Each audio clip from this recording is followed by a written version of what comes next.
Last week, what did we end up talking about? Anybody remember?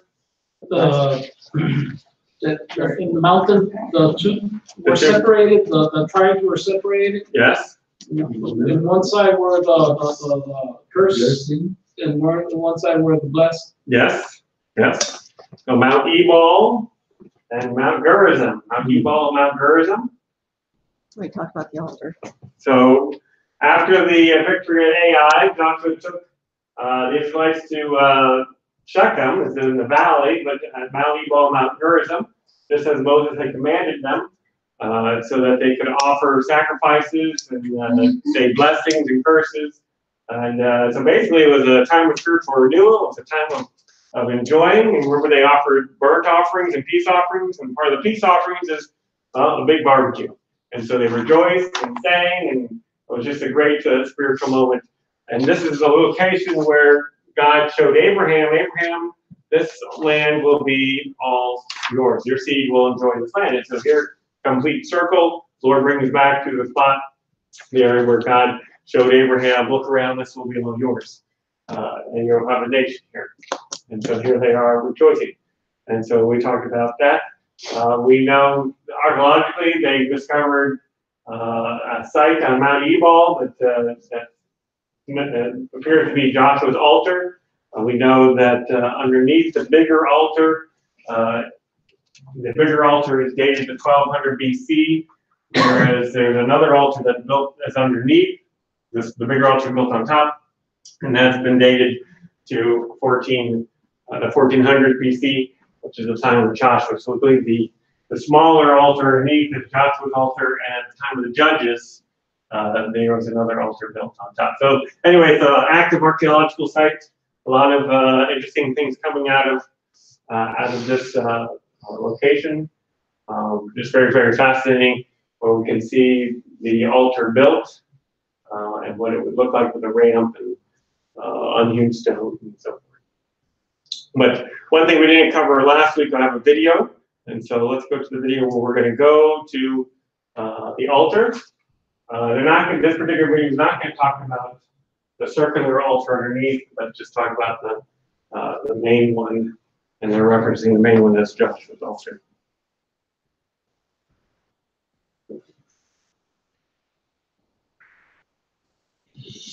There's a story that's not being told. The story of Jerusalem, Judea, and Samaria.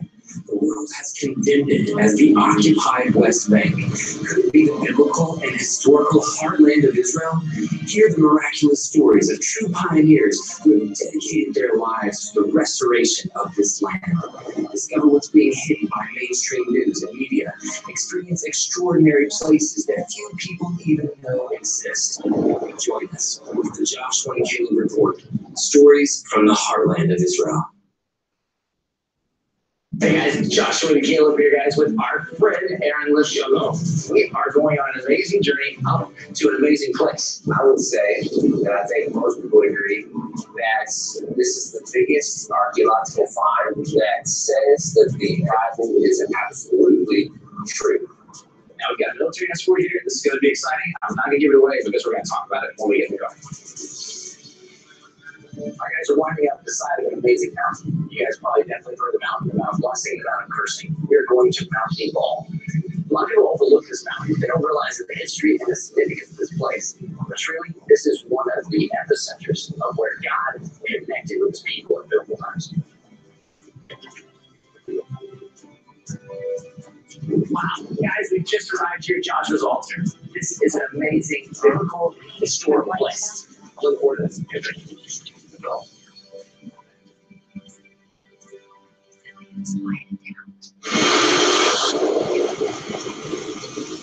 This area is the area of Shechem.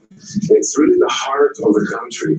When we read in Genesis 12, we read that Abraham, when he comes into the country, the first place he comes to is Elon Moed, the terebinth of Moed, which is here in this area. It's interesting that the commandment that Moses gives to the Israelites is to do this ceremony here, where the first place where Abraham came to, the first place where Abraham calls God, or worships God, is here. It's in Elon Moed, this area.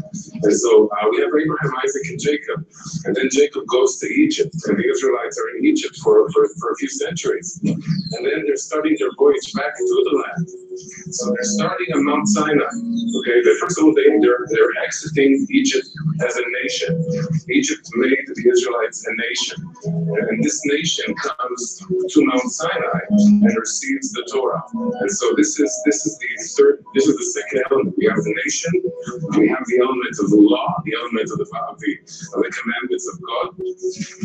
And finally, Moses says it's not over. It will only end when the nation and the Torah come to the land of Israel, come to Eretz Yisrael. And so the ceremony that we're going to talk about today unites these three elements: the element of Torah, the element of the Jewish nation, the chosen people, and the element of the land of Israel, Eretz Yisrael. So just to explain to you guys on the camera here, we've got Shechem is just in the valley below us, right below and then back behind. And then we've got the Mount of Blessing right behind us. We're standing on the Mount of Cursing, as we told you, and we're just meters or feet away from Joshua's altar.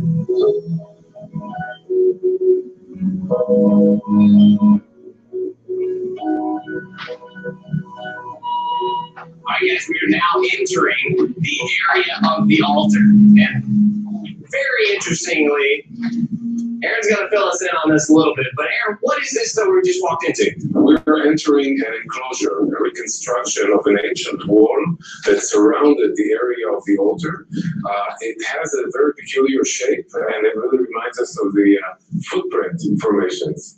Footprint formations. We're going to come back to that. Very interesting. We're going to head on up to the altar. Let's go.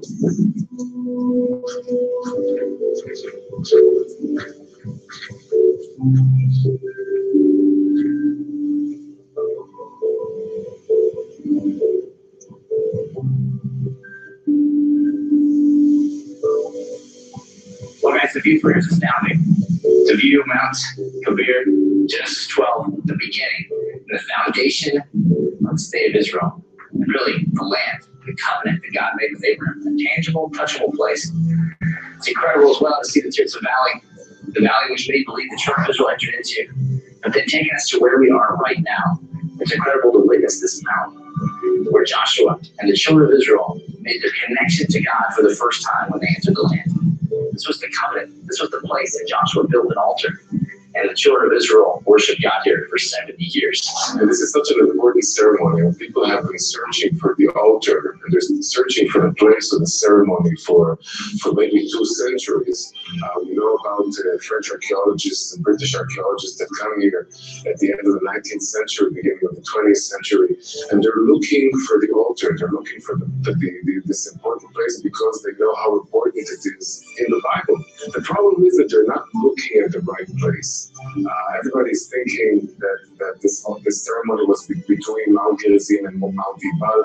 So they're looking for it at the southern slopes of Mount Ebal, and they can't find anything.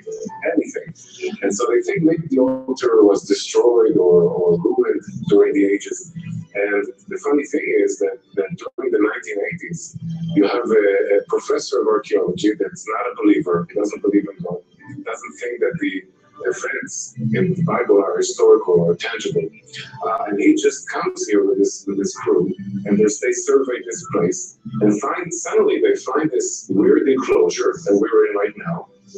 They get closer, they see this huge pile of stone. And they say, what's going on here? They see tons of clay, of Israelite clay, and they say, we have to dig here. And they come here, and they're not thinking about the altar. They're not thinking about Joshua, about the ceremony. It's not supposed to be here. The Bible is not true. That's what they think. Yeah. And they start digging in this place that we're going to see in a few minutes. and they find the structure, they're saying to themselves, it's not the altar, it's not the altar, it's not the altar. And they're finding amazing evidence, and suddenly they find the altar of Joshua in a totally different place where everybody thought it should be. So It's amazing. yeah. That's great. I want to go up to the altar and get a bunch more details. We got the details. Let's go.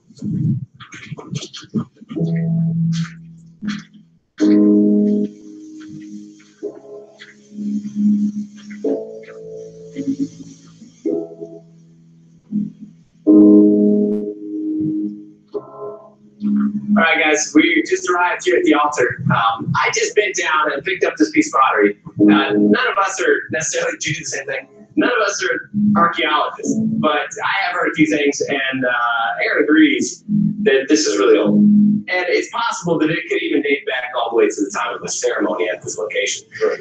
That's what we're going to dig into. We're going to dig into what this piece of pottery, if it had eyes, what it might have seen here. What did it look like here, Aaron? What are the details? Why in the world did they think 3,000 plus years later that this actually is the altar, and that this could be a piece of pottery that was used as some kind of service here? First of all, you have to remember that Adam Zeltal and his crew come here, and what they find here in this place is a big pile of stone. And so they start digging, and this thing is that they start peeling out the exterior layer of this pile of stone, and they see these straight lines, they see a structure coming out of this pile of stone. And so this is the first thing that they see, that they understand, is that whoever used this altar, when they finished using it, they covered it with stone, so to keep it holy, or to keep it preserved. Exactly. How do we know we're not just making this up? Like, that sounds really crazy that it would sit for 3,000 years with nobody else doing what Adam finds out. First of all, you see the structure that he doesn't recognize at the beginning as an altar. He doesn't know what it is. He doesn't see any equivalence for such a structure at ancient times. And suddenly, one day, he sketches this structure, and he sits in a dining room in Shaveh Shomron, a village near here. And a religious Jew comes into the dining room and he says, Professor Zeltal, is this what you find? And he shows Professor Zeltal a sketch of how the temple looked like at the second temple altar. And it looked exactly like this one. And so first of all, we have an altar that's totally Israelite. You don't find anything like that. You have Israelite clay, okay? They dig inside the altar. What do they find? What do you have inside an altar? Ashes, you have bones, and that's exactly what they find. They find enormous amounts of ashes and bones. They take the bones, they send them to the Hebrew University to be analyzed. Okay? What would you not find in the Israelite ashes? You wouldn't find a pig. You wouldn't find unholy, Specifically written out, right? impure animals. They only found pure animal bones that are mentioned in the Bible. Yes. Not only that, can you offer any aged animal? No. You have to sacrifice the young animal. And all the animals that were found, that were brought to the Hebrew University to analyze, were young animals. So all the dots are being connected one to the other. That's amazing, because there's not very many sites in Israel. There's a few, but as you look around the tourism, there's only a few sites that you can say, this is absolutely it. And with all the evidence we have here, we can pretty well say this is Joshua's altar.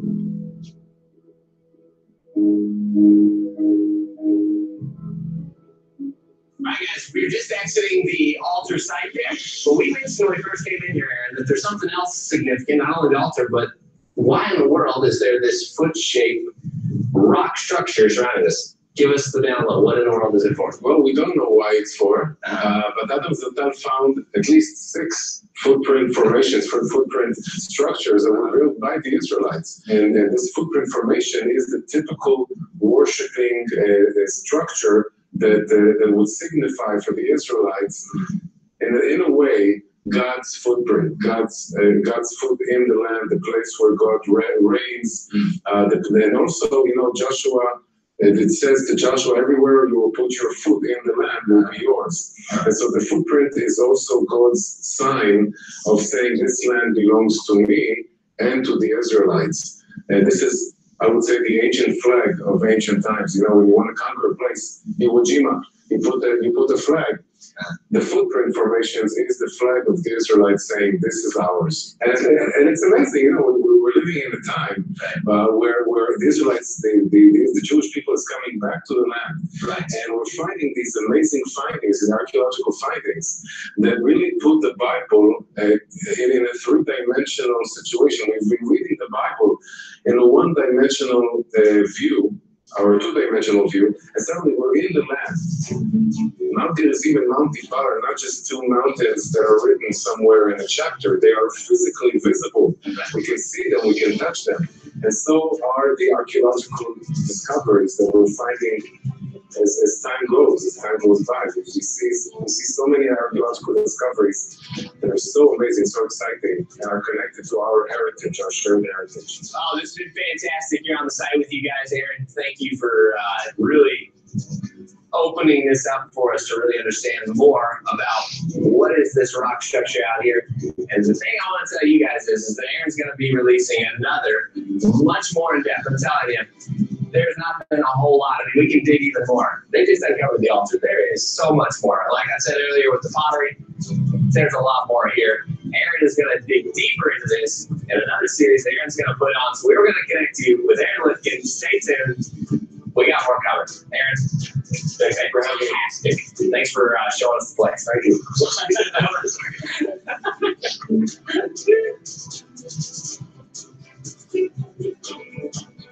What?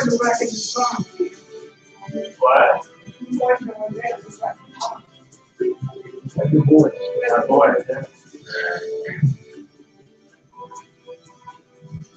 All right, the Bible is just fascinating. The land is just fascinating, and everything is pointing to the Lord Himself. And as you can see, it's just living, breathing, and we get to just enjoy it all. And as I mentioned, new discoveries are happening all the time. This video is just only a month old. Wow. So it's just great. And you know, in the video footage, just the awesome with these aerial drones coming down and swooping in and being able to see things from different perspectives like we never before. It's just great. It's great. All right, we need to move on from Mount Ebal. So Joshua chapter 9. Joshua chapter 9. We're going to now move into the southern campaign where we've just finished the central campaign. Ai has been conquered. Jericho has been conquered. They've had a spiritual renewal in Mount Ebal. Now there's still people. Yes. Oh, it's okay. And now there's still people. There's a lot of Canaanites still in the land. What do you think they're thinking at this moment? Fear. Why? Because of our news. They've heard, right? Things move around. Let's go to Joshua chapter 9 and verse 1. And it came to pass when all the kings were on this side, Jordan and the hills, and in the valleys and all the coasts, and the great sea over against Lebanon, the Hittite, the Amorite, the Canaanite, the Perizzite, the Hivite, the Jebusite, heard thereof, that they gathered themselves together to fight with Joshua and with Israel with one accord. Are we just seeing they've heard Jericho's been taken down, they've heard Ai is taken down, the Israelites are right in the center of their land, and they realize we may not be able to do this single-handedly. We need to join forces. We need to stop our city-state wars and battles that are going on, and we need to put our differences aside and all join forces together. And so they gathered themselves together to fight with Joshua and Israel. And so this is their battle plan. They decided, let's all join forces. That's their battle plan. So there we find that several people groups are mentioned. And these people groups are first mentioned in Genesis chapter 10, verse 15. We call this chapter, Genesis chapter 10, the table of nations. They're the offspring of Noah through Ham, Shem, and Japheth. And so remember, the Canaanites are the ones that are cursed because of their evil. And so now is the time that judgment is coming to the Canaanites. And so God is using the Israelites to judge the Canaanites. And so you can see here those that are going to be battling, or they're going to be battling, are listed, but they're all also listed here in Genesis chapter 10. And so you can see that Genesis chapter 10, verse 15, and Canaan. So Canaan is the son of Ham. Canaan begat Sidon, his firstborn, and Heth, and the Jebusites, and the Amorites, and Girgashites, and the Hittites, and the Archites, and the Sinites, and the Revites, and the Zemarites, and the Hamathites, and afterward were the families of the Canaanites spread abroad. And the border of the Canaanites was from Sidon. So Sidon is up here in present-day Lebanon area. As thou comest to Gur, unto Gaza, Gaza's down here. As thou goest unto Sodom and Gomorrah, and we believe Sodom and Gomorrah is maybe in the Dead Sea or this area here. And Adamah and Zebulun and unto Lachish. These are the sons of Ham after their families, after their tongues, and their countries, and their nations. So the sons of Canaan dwelt here and populated this area in the promised land. So the land that God has given to Abraham, and the Canaanites are going to be judged, and they are being judged as we speak. Jericho has fallen, Ai has fallen. And so they've realized we got to get our back together, combine forces, because Israel, we see, and what we've heard, the Israelites are a force to be reckoned with. Verse 3, and when the inhabitants of Gibeon heard that Joshua had done unto Jericho and Ai. So the Gibeonites is one people group of the Canaanites. They realized we're going to come up with a different plan. Taking them, joining forces and taking Israel head on. We don't see that plan working. We're going to do something differently. So here we have a group that has decided we're going to come up with our own plan. They have also heard of what Israel and Joshua have done, and so they don't want to fight. Not all of Israelites' enemies want to fight. And so the Gibeonites were convinced that they could not defeat Israel, so they pursued diplomacy. They pursued peace. So Gibeon, where the Gibeonites are located, Gibeonites are located just about 5 miles south of Ai, that's where they were attacked, 25 miles east of Gilgal, and about 5 miles northwest of Jerusalem. After Mount Ebal, the Israelites went back to Gilgal. Gilgal is the headquarters. So they were only there for a short time for that celebration, and they went back to Gilgal. And so the Gibeonites are coming with their plans. So this is where they're located. Gibeon, does anybody know what Gibeon means? Hill city. Hill city. So it's up there in the highlands, right near 5 miles away from Ai. Hill city. Verse 6. They did work willily and went and made as if they had been ambassadors, and took old sacks upon their donkeys and wine bottles, old and rent and bound up, and old shoes and clotted upon their feet, and old garments upon them, and all the bread and their provisions was dry and molded. And they went to Joshua unto the camp of Gilgal, and said unto him and to the men of Israel, we be from a far country, now therefore make a league with us. Now, I came a long way to come speak to you today. I'm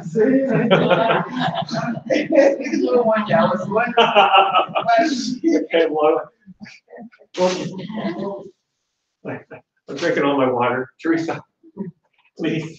You believe me? Believe me, I haven't had anything for a long time. It's been a long journey, and I'm on my and the bread. Well, you don't want to look at it. Moldy. I've just come for a long way. So the Gibeonites, they realized something. I may be jumping ahead of what I'm going to talk about, but anyway, they realized something now. We want to develop a peace treaty with Israel, but there's a problem. There's a problem. Israel is not allowed to make a peace treaty with the Canaanites. The Gibeonites are Canaanites, right? So they know this. So we need to, how are we going to get Israel to develop a peace treaty with us? How are we going to get Israel to develop a peace treaty with us? Let's go to verse 6. And they went to Joshua unto the camp of Gilgal, and said unto him and to the men of Israel, we be come from a far country, now therefore make a league with us. And the men of Israel said unto the Hivites, the Gibeonites are a part of the Hivites. The clan, the Hivites are the clan, and the Gibeonites are the family. And so the men of Israel said unto the Hivites, peradventure we dwell among us, and how shall we make a league with you? So they realized, the Israelites realized, you guys look like Hivites. You know, what's going on here? What's it? You know, we can't make a league with you. You dwell near us. So they can't. The Israelites know they can't make a league with a Canaanite. And God says in Deuteronomy 20 and Deuteronomy chapter 7 that all nations of Canaan are to be utterly destroyed. No treaties are to be allowed with them. Deuteronomy chapter 20 verse 10. When thou comest nigh unto a city to fight against it, then proclaim peace unto it. And it shall be, if it make thee answer a peace and open unto thee, then it shall be that all the people that is found therein shall be tributaries unto thee, and they shall serve thee. And if it will make no peace with thee, but will make war against thee, then thou shalt besiege it. And when the Lord thy God hath delivered into thine hand, thou shalt smite every male thereof with the edge of the sword. But the women and the little ones and the cattle, and all that is in the city, even all the spoil thereof, shalt thou take unto thyself. Thou shalt eat the spoil of thine enemies, which the Lord thy God hath given thee. Thus shalt thou do unto all the cities which are very far from thee, which are not of the cities of these nations. But of the cities of these people, which the Lord thy God hath given thee for an inheritance, thou shalt save alive nothing that breatheth. But thou shalt utterly destroy them, namely the Hittites, the Amorites, the Canaanites, the Perizzites, the Hivites, and the Jebusites, as the Lord thy God hath commanded thee, that they teach not to do after all their abominations which they have done unto their gods, so should ye sin against the Lord thy God. All right, we have this law, and apparently the Gibeonites must have known this law. The Lord's word spreads, right? And so they must have known this particular passage. Let's go to Deuteronomy 7:1 before we talk about this.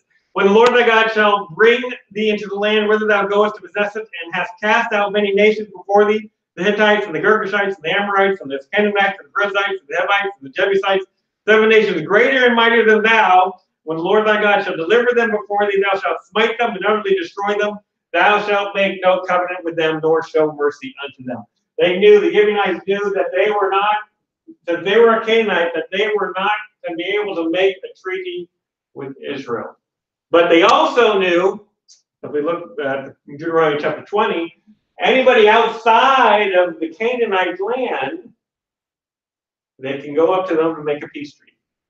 And if that particular nation says, no, we're not going to have peace with you, and we're going to fight you, well, then Israel will fight them. And all the males will be destroyed, everybody else will be kept alive, Israel will have the spoil. But if they're a Canaanite, no, everyone's not. No peace, utterly destroyed, right? So, how do we make Israel believe, the Israelites believe, we are from a far country and we're coming forward with peace? But we're only 25 miles away. So here they come up with that plan where they come up with looking tired and worn. We've come a long way. Our wineskins are all rotted and dried out. Our bread is moldy. And we've just come, Joshua, we've come from a far, far country. Can't you see? They're just tired. It looked like they just came off a plane, huh? Verse 8. And they said unto Joshua, we are thy servants. And Joshua said unto them, who are you? And whence come you? Joshua's question is, who are you? Where are you from? What? Tell me. What's going on here? What? And notice the attitude of the Gibeonites.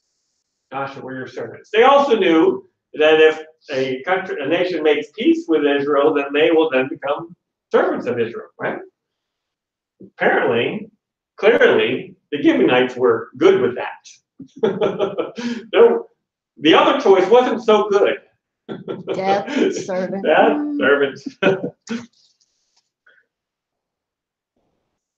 Everyone keep me over the handout. I'm just flying through this. You're not giving us any.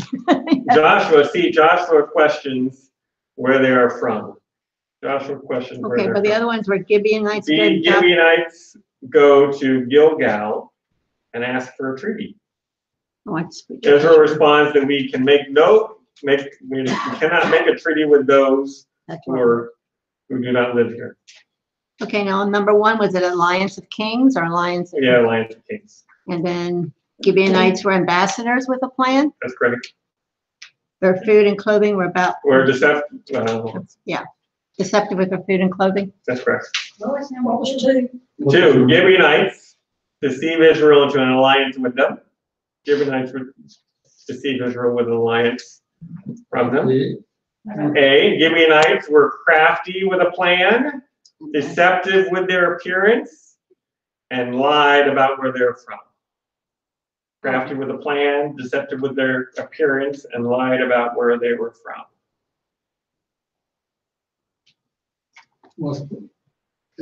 Gibeonites what? Gibeonites were crafty with a plan, deceptive with their appearance, and lied about where they were from.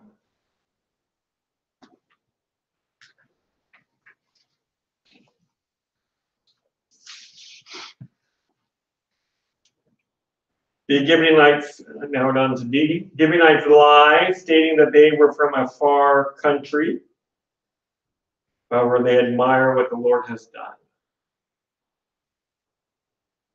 Ready? What was C? See, Joshua questions where they're from.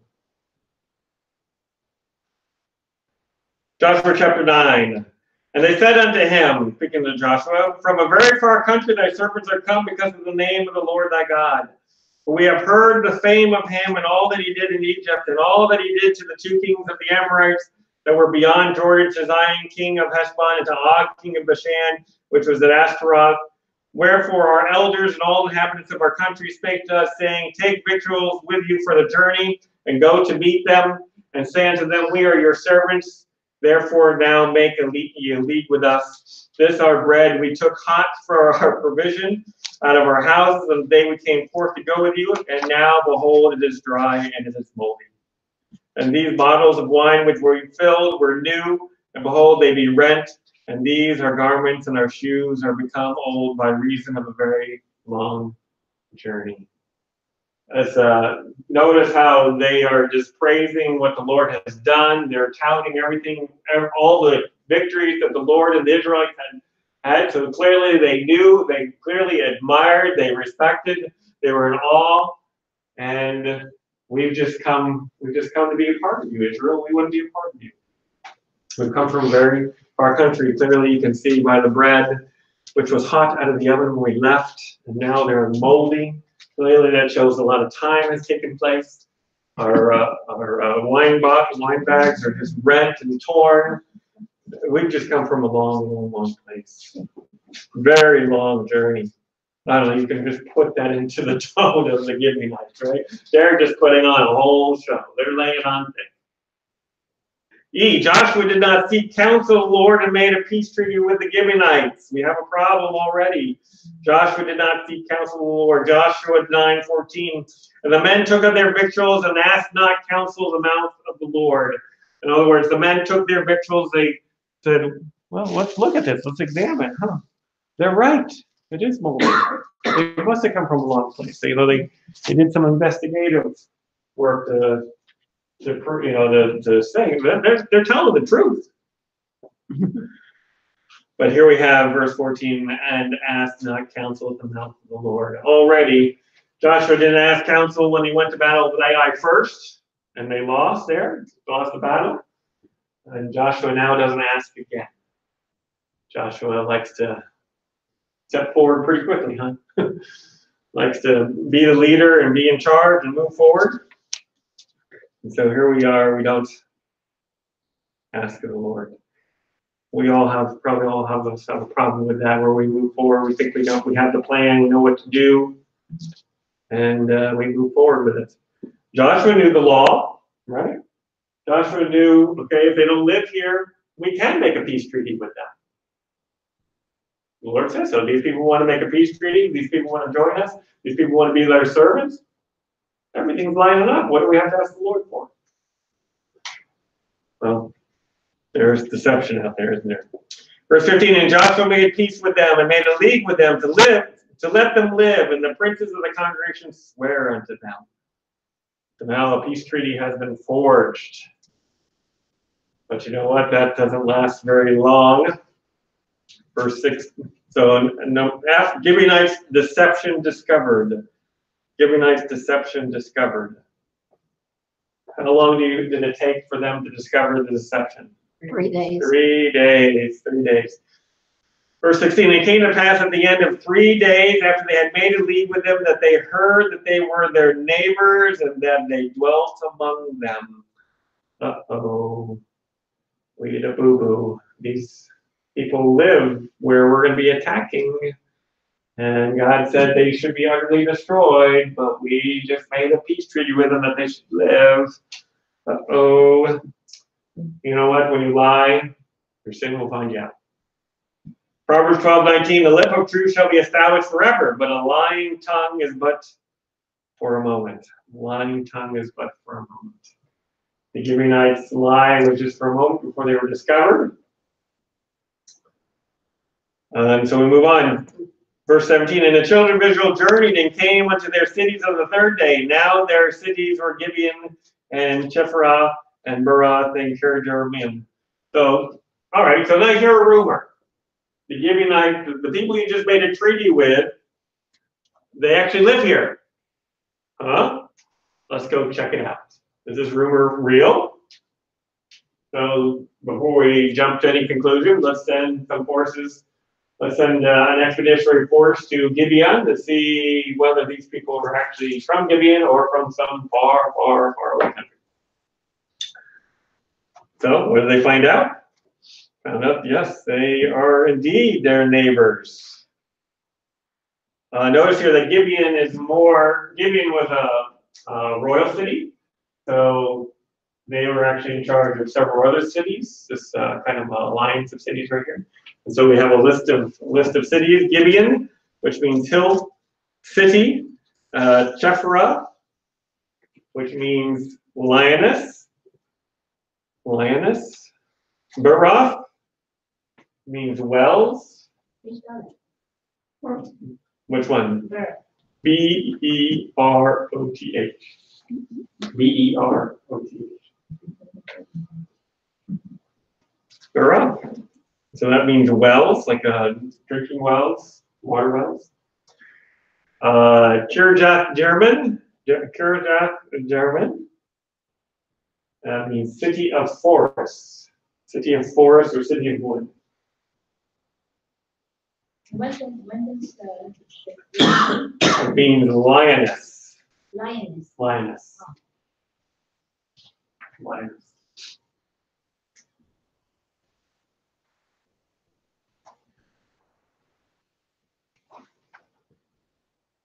All right, if you're an Israelite and you just learned that your leaders just made a peace treaty with the enemy, what would you think? What would you do? Huh? You'd be upset, right? You murmur, can you believe that, Joshua? I can't believe he did that. Why couldn't he have the council of the Lord? We're not supposed to be doing this. We can't be talking to them. We need to be destroying them. Why aren't we going to battle? So the whole nation starts murmuring. Verse 18, and the children of Israel smote them not, because the princes of the congregation had sworn unto them by the Lord God of Israel. And all the congregation murmured against the princes. But all the princes said unto all the congregation, we have sworn unto them by the Lord God of Israel. Now therefore we may not touch them. So even though the people were upset, the leaders did not bow down to popular vote, the popular opinion. They realized we made an oath. It'll be worse to break the oath than to keep the oath. We made this oath in front of the Lord, and even though it was a bad oath, we need to keep it. And so here we have no question from the leaders that we can't touch them. The agreement is made, the treaty has been made, we cannot ratify this agreement because we found out something that was an error. We were deceived, but the oath was made. The Israelites had been deceived. Surely the treaty now was now null and void. The treaty should be broken. Joshua and his leaders stood their ground and said their deception does not nullify the agreement. To break it would bring the wrath of God on Israel. And so the Gibeonites, they scored big, right? They hit the lottery. They deceived Joshua. Joshua allowed for the agreement, made an agreement with them that we won't kill you. You can join, be a part of our nation. And then when the deception is found out, look at this. We already have an agreement. Yes, we can't do anything. We can't kill you. You're fine. We accept the terms of the agreement, even though we were lied to. So was it the Lord's command not to nullify? Was the day like? It's the Lord's command that when you make an oath that you keep your oath. Yeah, and we can find verses that support that. I don't have that at the moment, but I do have verses that King Saul violated that oath centuries later. King Saul violated the oath. 2 Samuel chapter 21, and King David had to pay for it. 2 Samuel 21 verse 1. Then there was a famine in the days of David 3 years, year after year, and David inquired of the Lord. The Lord answered, and David's wondering, hey, Lord, there's this famine that's been around for 3 years. You would think we would have rain by then, but year 3, I'm wondering there must be an issue. Lord, what's going on here? So the Lord answers, it is for Saul and for his bloody house because he slew the Gibeonites. King Saul went and attacked the Gibeonites. Verse 2, and the king called the Gibeonites and said unto them, now the Gibeonites were not of the children of Israel, but of the remnant of the Amorites. And the children of Israel had sworn unto them, and Saul sought to slay them in his zeal to the children of Israel and Judah. Wherefore David said unto the Gibeonites, what shall I do for you? And wherewith shall I make the atonement that ye may bless the inheritance of the Lord? David was like, well, how do I take care of this? King Saul is already dead. King Saul, this is a punishment for what King Saul had done. Verse 4, and the Gibeonites said unto him, we will have no silver nor gold of Saul nor of his house, neither of us shalt thou kill any man in Israel. And he said, what ye shall say, that will I do for you. And they answered the king, the man that consumed us and that devised us against us, that we should be destroyed from the remaining in any of the coast of Israel, that 7 of his sons be delivered unto us, and we will hang them unto the Lord in Gibeah of Saul, whom the Lord did choose. And the king said, I will give them. So the Gibeonites asked that 7 of Saul's sons be brought and be hung in the home in the city where King Saul was from. And so that reconciled Israel with the Lord because of King Saul's violating the oath. And an oath is an oath all the way, right? This one is not broken. We make an oath before the Lord, we better keep it. Be careful. Again, be careful with what oaths you make, with what commitments you make. You make a commitment to keep it. Keep it. It's a no-brainer. Consider before you make a commitment whether you should do it or not. After the commitment is made, you made the commitment, right? It's many times we have someone come say, "Hey, come to my party." All right, I'll come to your party. Then somebody else comes along and says, "Hey, come, I'm inviting you to my party. Mine's a lot bigger party, a lot more fun." And all right, well, I want to go to that one. Well, what's the right decision to make? You go to the one you made the commitment first, because you already made that commitment. So here we have Joshua and Israelites are keeping their commitment to the Gibeonites. Now, number 4, Joshua punished the Gibeonites for their deception. So the Gibeonites didn't get away as free men, but they'll be punished. Joshua punishes the Gibeonites by making them bondmen with specific tasks. Joshua 9:20. This we will do to them. We will let them live, lest wrath be upon us, because of the oath which we swear unto them. And the princes said unto them, let them live, but let them be hewers of wood and drawers of water unto all the congregation, as the princes had promised them. And Joshua called for them, and he spake unto them, saying, Wherefore have ye beguiled us, saying, We are very far from you, when ye dwell among us. Now therefore ye are cursed, and there shall none of you be freed from being bondmen and hewers of wood and drawers of water for the house of my God. So Joshua could not kill the Gibeonites, but he could control them by making them perpetual workmen. Or where? Where did Joshua assign them to work? House of God. The house of God. Isn't that fascinating? All right, so let's put this in perspective. The Gibeonites, who are worship false gods, and the reason why God wanted Israel to destroy all the Canaanites, because he didn't want any of the abominations, any false worship come into Israel and influence Israel. All right, now I've just made a peace treaty with them. They still worship false gods. What am I going to do? I need to put them someplace. Well, what better place to put them than as close as possible to the house of the Lord? That way they're close to the Lord. That way they see what's going on with the Lord. That way we're keeping close track of them. And they will follow the Lord and give up their false idols. What a benefit to the Gibeonites. Bring them right to the Lord. Bring them. Let them work with the people, the Levites, in the tabernacle. So they assigned them this perpetual work at the tabernacle and eventually the temple. We'll see that. We see that they would serve in menial ways, such as cutting wood for the sacrificial fires in the tabernacle and carrying water used in its service. What a great opportunity to go from being outcast and needed to be destroyed to working right with the tabernacle. They weren't just, hey, why don't you, we'll have a reservation over here, you know, in some part of our promised land, and you can live there. They were brought to the centerfold. They were brought right to the Lord himself.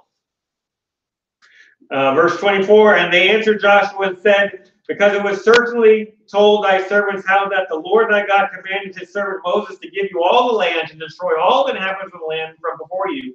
Therefore we are sore afraid of our lives because of you, and have done this thing. And now, behold, we are in thine hand, as it seemeth good and right unto thee to do unto us, do. And so did he unto them, and delivered them out of the hand of the children of Israel, that they slew them not. And Joshua made them that day hewers of wood and drawers of water for the congregation, and for the altar of the Lord, even unto this day, in a place which he should choose. So number 5, Gibeonites were pleased with the decision. You see the Gibeonites here? They were like, yes, we will do that. We know what we were facing before. We were facing ultimate death and extinction. And now you want us to work here with the tabernacle? Absolutely. What amazing. So we find that the Gibeonites were happy with the decision and to be incorporated in the nation of Israel, even if it was in a serving mode. No, they did not submit themselves because they were weak.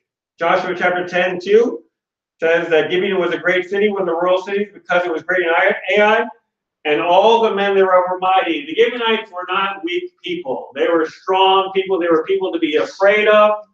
They did not submit to Joshua because they were weak. They submitted to Joshua because they realized what the God of the Israelites could do.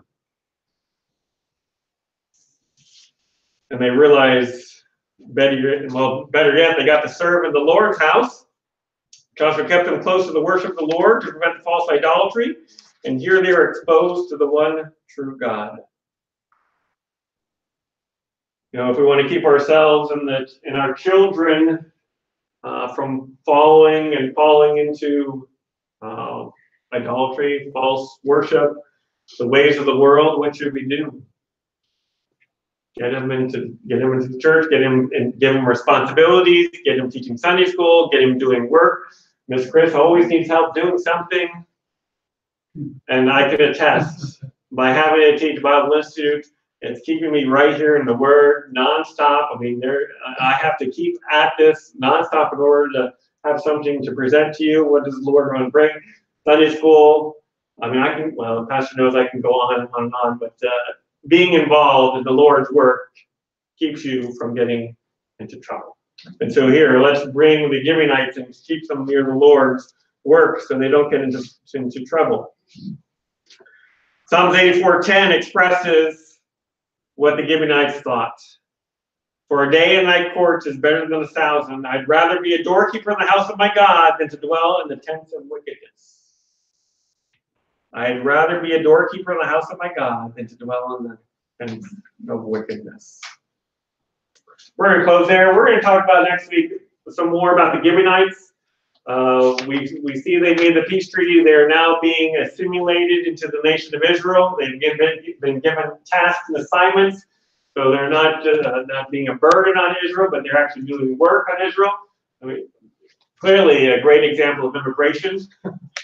But we're going to see how the Gibeonites continue on through the Bible. We've already talked about King Saul, right?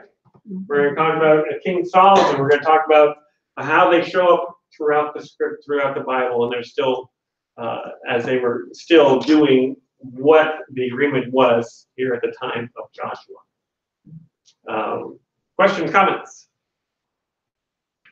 The Gibeonites are not allowed to marry the. That's right. We'll talk about that next week. Rabbinical literature gives particular requirements on them. They're not allowed to intermarry with Jewish people. That's right. Then I'm sure it's going to change.